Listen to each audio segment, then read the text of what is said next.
Yes, Liz?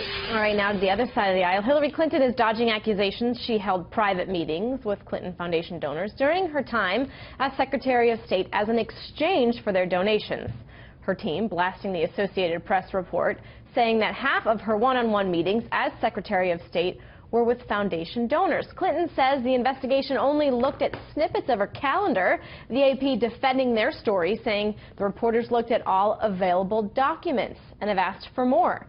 The controversy leaves the Democratic nominee vulnerable to attacks from across the aisle, and one that Donald Trump has made efforts to take advantage of. So let's have a fair and balanced debate. Red Alert Politics editor Ron Meyer and Democratic strategist Mustafa Tamiz joins us now. Thank you so much for joining me, gentlemen. Thank you. All right, I want to start with you, Mustafa. Reaction is coming out now that we've learned that the State Department is effectively going to be withholding about the other half of her calendar until December 30th.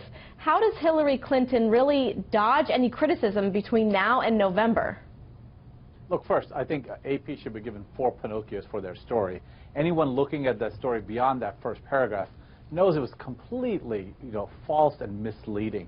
When you look at 153 people, any Secretary of State, Hillary Clinton or otherwise, in 2 years, they've seen over 1,000 folks. So it was a wrong story.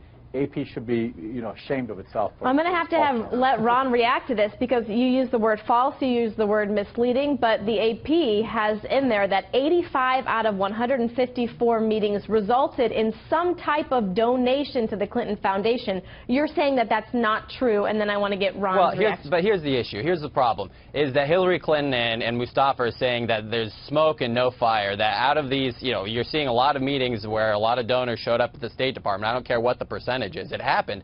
You're saying that there's all smoke and no fire. Here's the problem. Julian Assange is coming out and saying, hey, maybe I do have the fire and we have more stuff to release.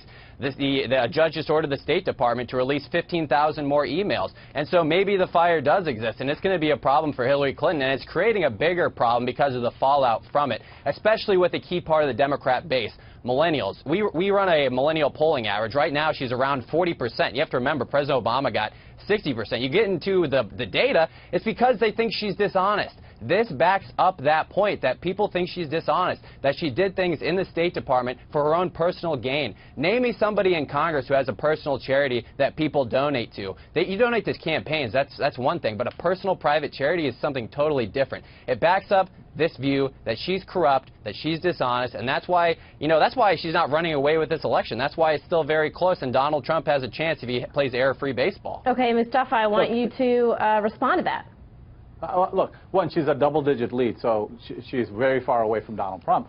But look at the evidence that they pointed out. They said there was a meeting with Muhammad Yunus, who's a Nobel Prize winner, who founded modern, micro-lending across the world, and they said there was a meeting with a banker and a donor. This is ridiculous, and once you read beyond that first paragraph of AP, you realize it. And I think that, again, I think AP should be ashamed, and I know they're rolling back their story quite a bit from what they initially started. But getting back to the other part, Hillary Clinton has been working on this her entire career. The charity, they've not taken any money from it, personal money from the charity. They've been doing good around the world. And to denigrate the work they've been saving lives, lifting people out of poverty. These are important things that have to be done. Okay. So you're saying the fact that Hillary Clinton, under her State Department rule, Bill Clinton got $5 million from a for-profit college. You're saying that that money was free and clear, right? But so now she's saying, former president of the United States. He was the former president of the United States who started this charity. You make it sound like Hillary Clinton was, this is a pay-to-play type of scenario. This is manufactured outrage. Those are the accusations, and at the same time, we're learning that the State Department is withholding the other half of her calendar. When this is all supposed to be about transparency, if she wants to earn the trust of the American people, then why isn't she okay with her calendar being released? That's right. I think she's perfectly okay with her calendar being released, but a State Department has to go through its process. They have to make sure that there's not classified information in those calendars. Those meetings affect people that are representing our government around the world, and we want to roll their names out.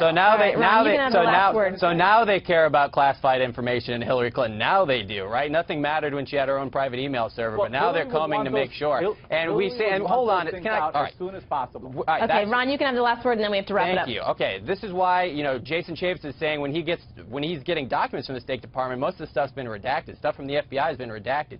Here's the issue. You know, Mustafa, you might be one of the 1 in 3 Americans that think she's honest. 33%. That's not very much. And here's the thing, is that, you know what, Donald Trump is staying closer in the race, and because of this issue. It's because people don't think she's dishonest. And it's a really sad state for American politics when it's a race to see who's either disliked or distrusted the most. It's a sad state of American politics. She should be above this if she really thinks she's going to be the next president of the United States. Ron, Mustafa, I wish we had more time. I'm going to have to close. wrap it up. Thank you so much for joining us, gentlemen. We appreciate it. I hope we continue this conversation.